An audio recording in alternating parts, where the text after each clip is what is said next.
আচ্ছা সাকিব, তুই যখন অ্যাডমিশন আসোস তুই কি কোনো বিষয় দেখে ডিপ্রেশনে গেছো যে এরকম একটা বিষয় ঘুরতেছে, পোলাপান অনেক কিছু পড়তেছে, অনেক কিছু পড়ালেখা করতেছে এই হ্যাঁ ক্ষেত্রে? হ্যাঁ হ্যাঁ, এটা একদম খুব ভালো একটা কথা। বিষয়টা হচ্ছে কি, আমি যখন পলিটেকনিকে ছিলাম, আমি ছিলাম মোটামুটি ভাবে বলতে গেলে ব্যাক বেঞ্চার, মানে আগের রাতে পড়াশোনা করে পলিটেকনিকে পরীক্ষা দিয়ে পাশ করার মতো স্টুডেন্ট। তো এটা করছ এখানে না, তুই কিন্তু এক সেমিস্টারে 4 পয়েন্ট পাইছিস। ওটা আমার প্রথম সেমিস্টারে ছিল, যে একদম ফার্স্ট সেমিস্টারে আমি 4 পেয়েছিলাম, বাট পরের সেমিস্টার গুলোতে আমার এমনকি আমার রেফার পর্যন্ত ছিল, আমি একদম ব্যাক বেঞ্চারই ছিলাম। তো রেফার মূলত খাওয়া স্টুডেন্ট ডুয়েটিয়ান, বাহ।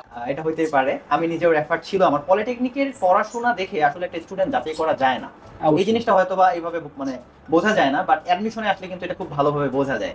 তো আমি তো একদম ব্যাক বেঞ্চার ছিলাম, বাট অ্যাডমিশনে আসে যখন দেখলাম এখানে সবাই পড়াশোনা করতেছে, ইভেন কমার্সের স্টুডেন্টও ডুয়েটে নাকি চান্স পায়, তো আমি তাহলে পাবো না কেন? আমি পড়ি নাই দেখে আগে ভালো রেজাল্ট করতে পারি নাই, বাট এখন যদি আমি পড়াশোনা করি তাহলে তো পারবো। ইভেন এমনও হইতো, আমি ঘুমাচ্ছি আর আমার রুমমেট পড়তেছে, তখন সত্যি বলতে শরীরের লোম দাঁড়া হয়ে যাচ্ছে। আমার মনে হচ্ছে যে না, এটা তো হইতে পারে না, আমার রুমমেট পড়তেছে আর আমি আমাকে বসে পড়া থাকবো, লাগবে। আমাকেও তো পড়া লাগবে। আমি উঠে সাথে সাথেই পড়তে বলছি, আর এইরকম ভাবে প্রতিযোগিতামূলক ভাবে আমার পড়াশোনার মাত্রাটা একটা অনন্য পর্যায়ে চলে গেছে।